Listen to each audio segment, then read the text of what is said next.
everybody, welcome to the MAT171 Prerequisite workshop presented by the Futon School of Engineering Tutoring Center. For today's agenda, I'll be introducing the presenters, introducing the objectives of the workshop, and we're gonna go through 5 different topics to prepare you guys for MAT171. The first one would be interval notation. The second one would be factoring trinomials. The third one would be factoring by grouping. The fourth would be algebraic fraction. And the last one would be using graphing calculator to find min and max value. To scan the code to follow the Futon School of Engineering Tutoring Center on both Instagram and Facebook to catch up with our announcement for future workshops, as well as to follow our operating hours. Thank you. So first of all, my name is Jane Vu. My major is computer science, and currently I'm on my 3rd year at ASU. And this semester is my first time doing study group leader.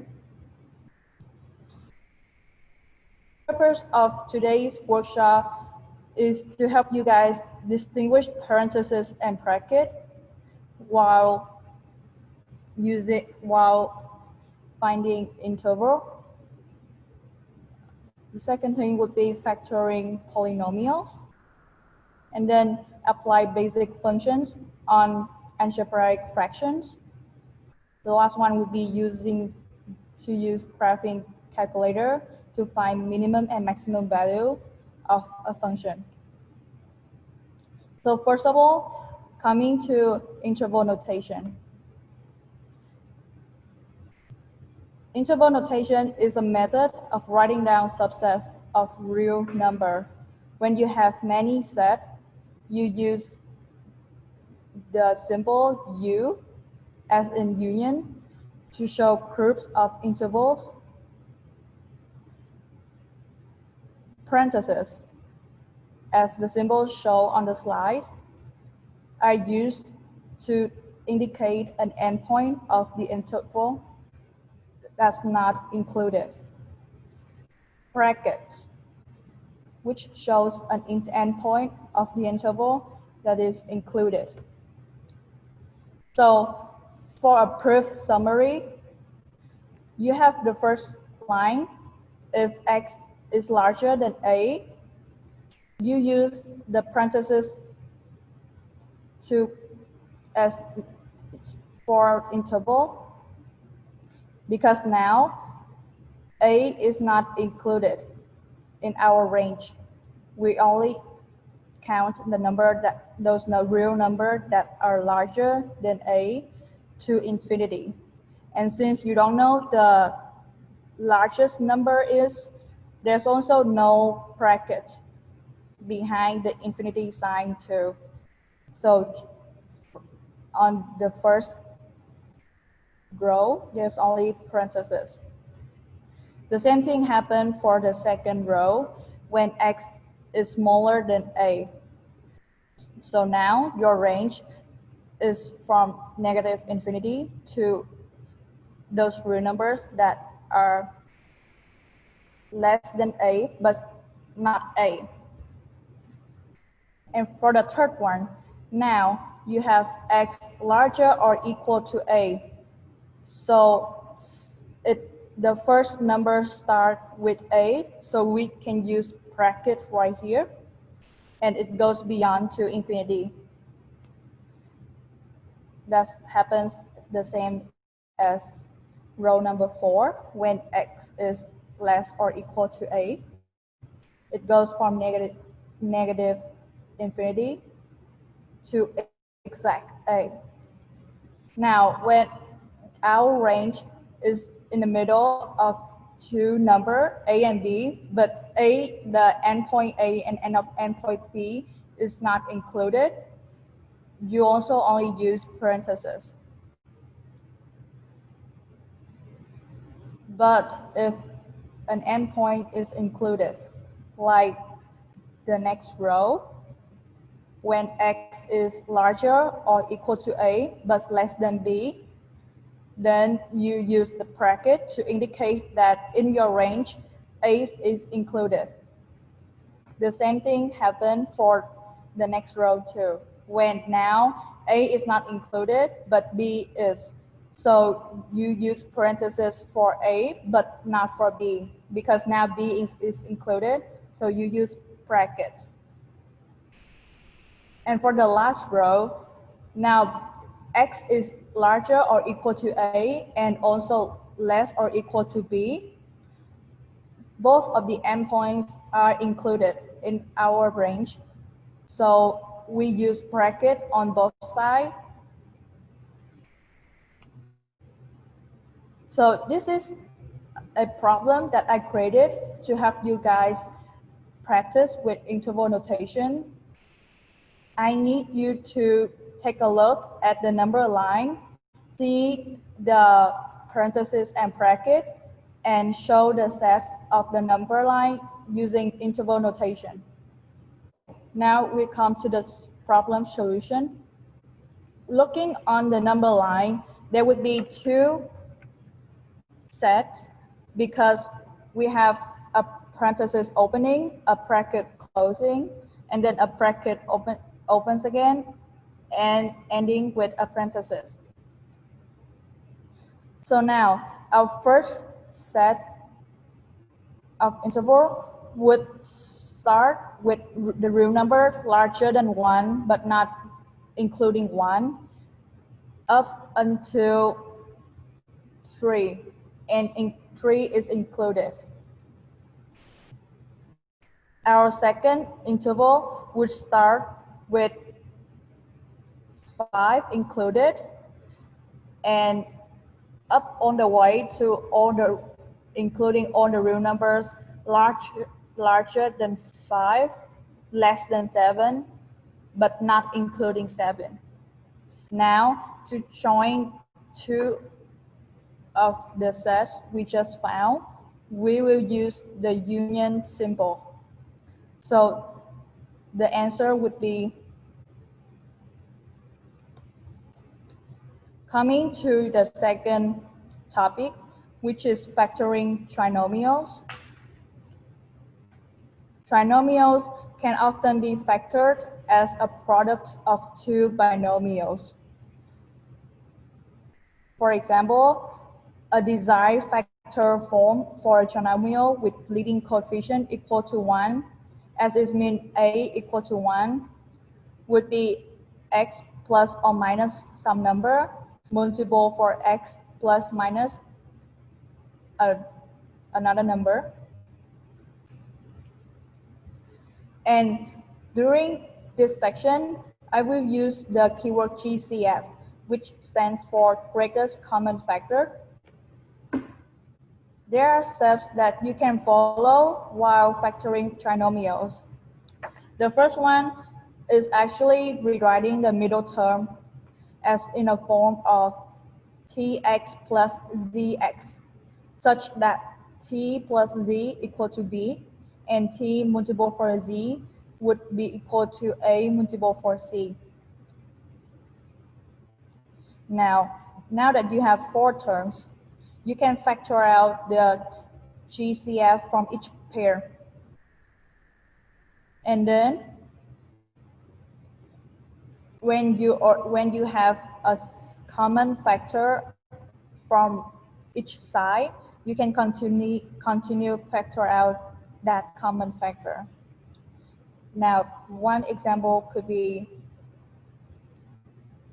when you try to factor out this problem, which is 6x squared plus 11x plus 4. How do you show the factor form? Follow the steps that I've just showed.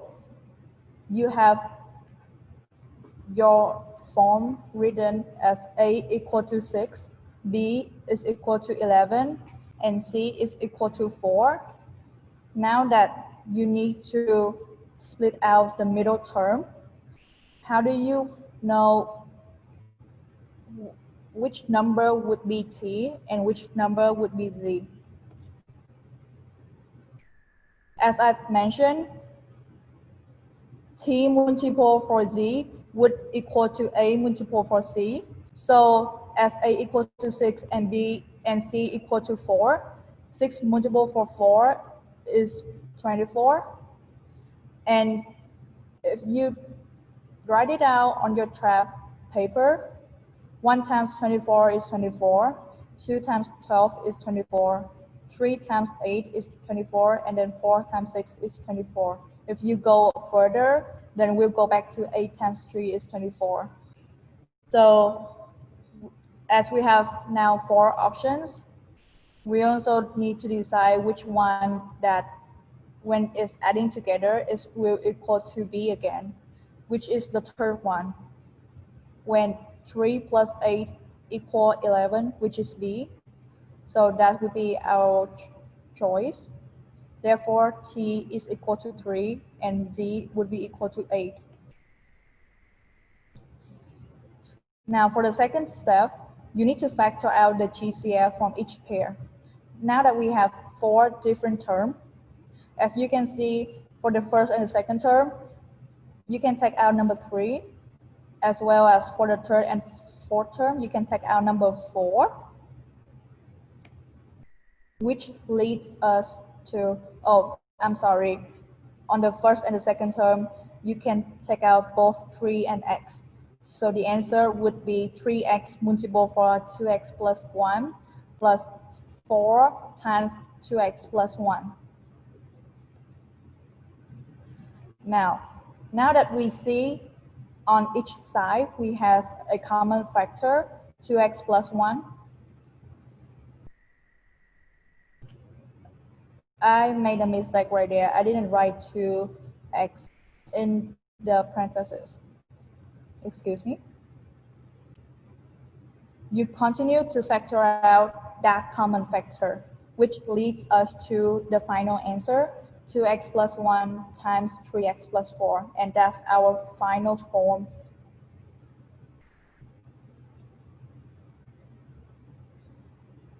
Now, coming to the third part, I will try explaining a factoring method while you're doing factoring polynomials, which is factoring by grouping. Now, there are 4 steps when you try to do factoring by grouping. First of all, you decide if the terms have a greatest common factor. If so, you factor it out first. The second is you need to separate the terms into smaller groups. For example, if you have 4 terms or 6 terms, you can try to do group of 2 or group of 3. The purpose of the separation is to help us find the GCF in each of those groups and factor it out. And if the remaining factors inside each group are the same, you factor them out. If not, you might have to regroup the terms again and repeat the steps.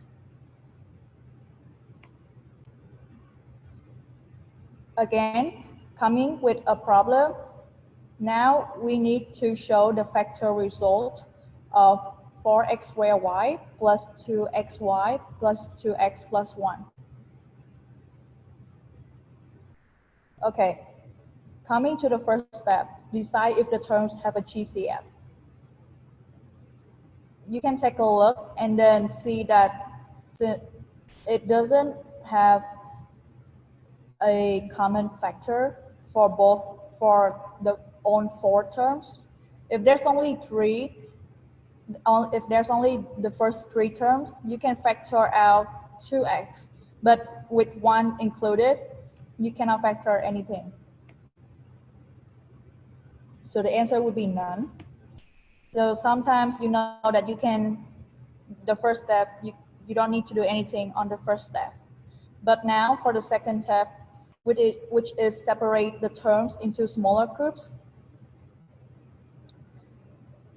Usually people would group the first two terms together and the last two terms together. And for this case, I think you can do that because now looking at the first two terms, the greatest common factor would be 2xy. But for the last two terms, there's actually not anything. There's nothing to factor out. So maybe sometimes you can leave any simplified term stay there. And we have, so the second term is only grouping, it's really splitting to smaller groups. We don't need to factor out yet. So we're just trying to group the first two terms and the last two terms.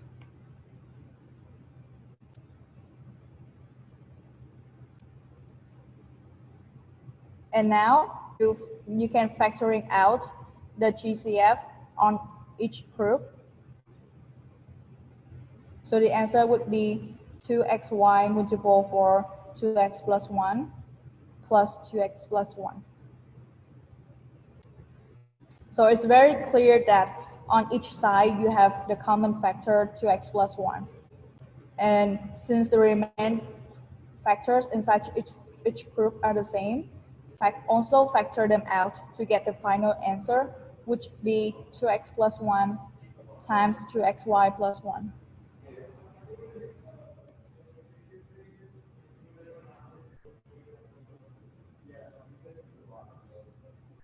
On the fourth topic, algebraic fraction. So a definition for a fraction would be, it is written as the form of a over b, in which a is called the numerator and b is called the denominator. An algebraic fraction has both its numerator and denominator to be algebraic expressions. And a very important thing to remember is that any fraction must have its denominator not equal to 0.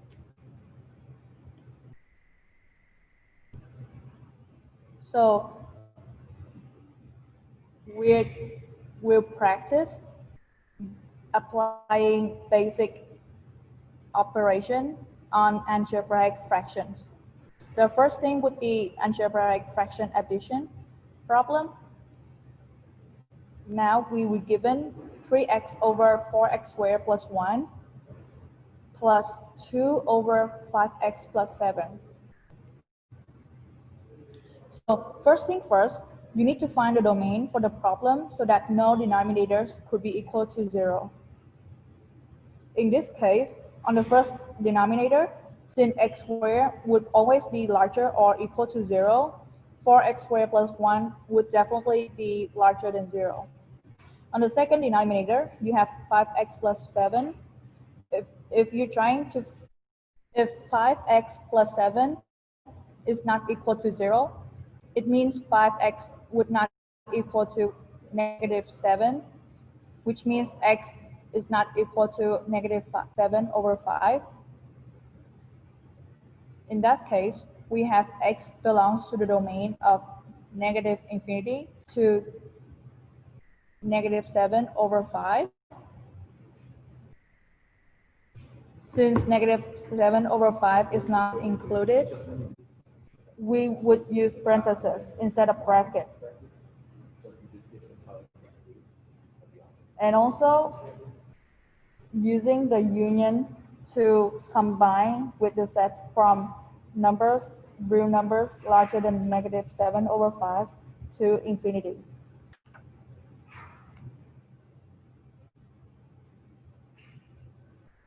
Now, for the second step, to get the same denominator for both of the fractions, multiply both the numerator and the denominator of the first fraction to the denominator of the second fraction and vice versa.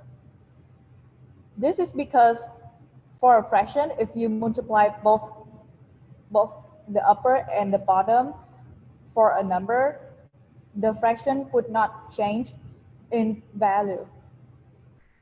So, for example, 3/5, if both upper and lower also multiple for 2, which is now 6/10.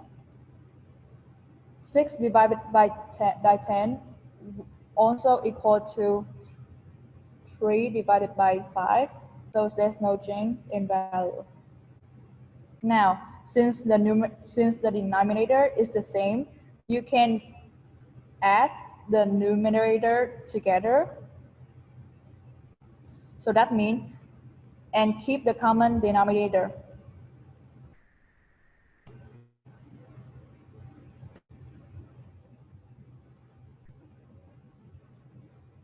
So the last step would be trying to simplify the fraction.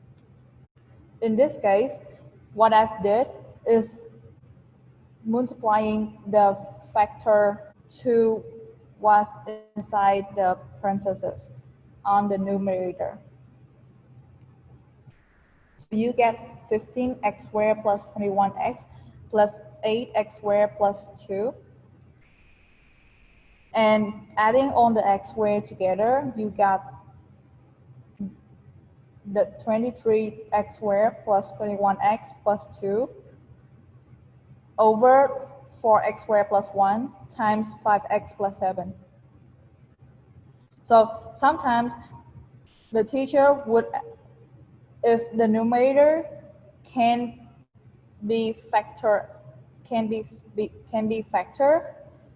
as a product of two terms, that would be the last answer that most teachers would want you to provide.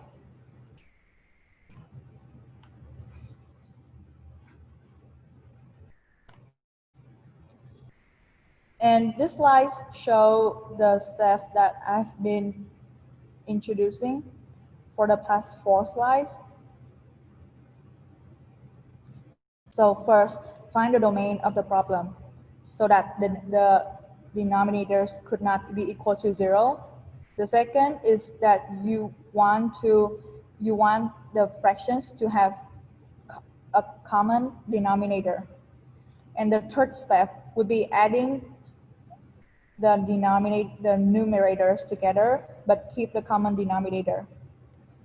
And the fourth step would be simplify the fraction. That's also the same for algebraic fraction subtraction. The difference would only be that on the third step, instead of adding the numerator together, you are subtracting the numerator. And for multiplication function, here I have an example that I want you and me to work out together. The purpose is to multiply the two algebraic fractions. So first thing first, find the domain of the problem so that no denominators could be equal to 0. Here we have, for the first denominator, to get x plus 1 not equal to 0, x have to be any number difference from -1. And for the second denominator, you also need 6x to be different from 0. So that means x should not be 0. Combining all the conditions together, we have x belongs to a domain that goes from -infinity to -1, with -1 is not included, and from -1 to 0 in parentheses, and from 0 to infinity also in parentheses. That's because the endpoint of each set is not included. So for the second step, you need to multiply both the numerators to get a new numerator. So 2x times x plus 2, we would keep it like that. We do the same for the denominators. So now it's over x plus 1 times 6x. And for the fourth step, you would also want to simplify our new fraction. On both the numerator and the denominator, there's a common factor, which is 2x. So you can cross that out. And now we are left with the final result, which is x plus 2 over 3 times x plus 1. Here is a summary of the step-by-step algebraic fraction multiplication. So first, also find the domain for the problem so that no denominators could be equal to 0. The second thing would be multiply the numerators together. And the third step would be also multiply the denominator together. Now when you have a new fraction, simplify the fraction for the last step.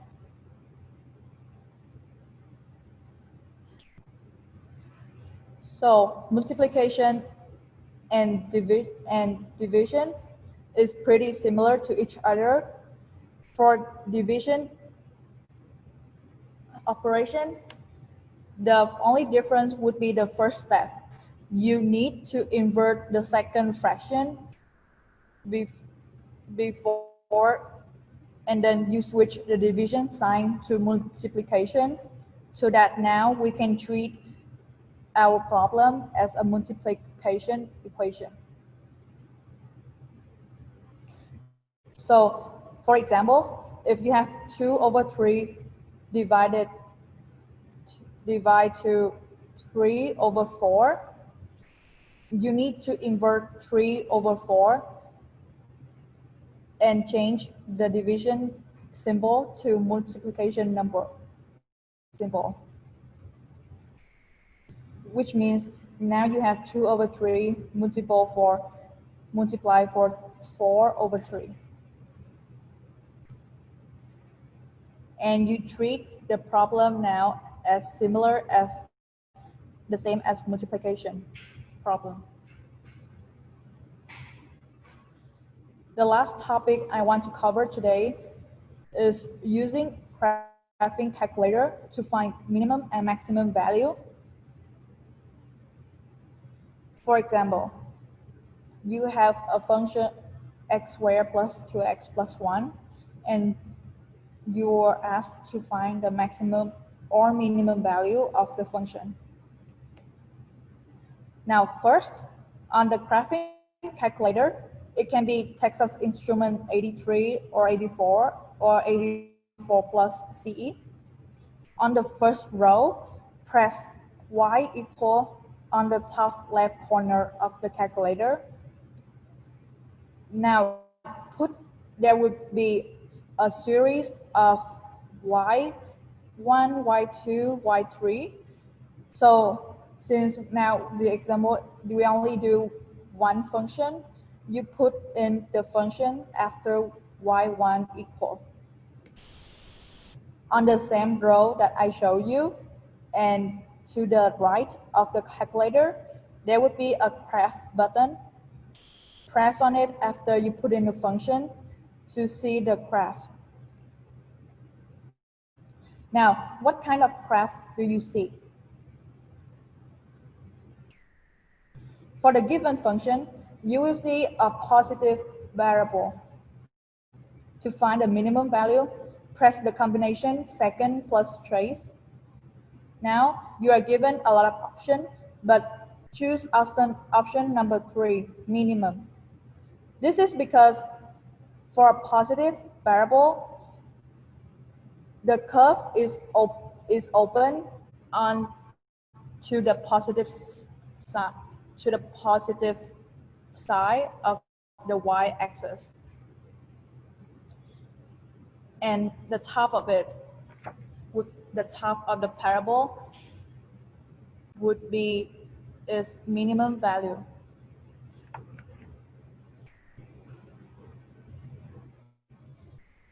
Then you plot in when you finish pressing the option, the screen will ask you to put in your desired left bound, right bound, and a guess for the minimum value.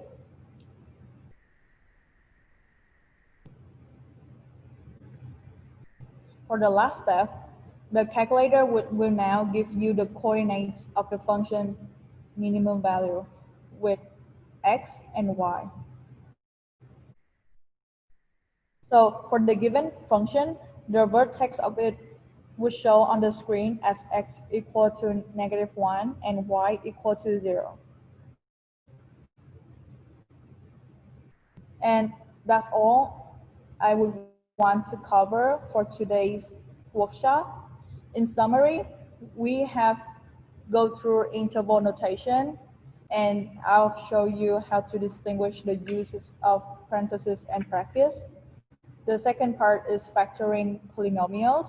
We've learned how to factor trinomials in general and factor by grouping method. The third part would be algebraic fraction. We revised all 4 basic functions on algebraic fractions would be it, and those are addition, subtraction, multiplication, and division. And the last part, which is finding maximum and minimum value with a graphing calculator. You now be able to use a graphing calculator to find the vertex of a function.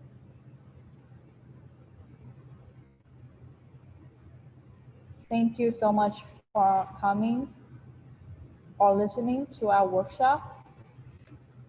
And I hope to see you guys again in the next part, which I will be covering the first chapter of Math 171. Have a good day.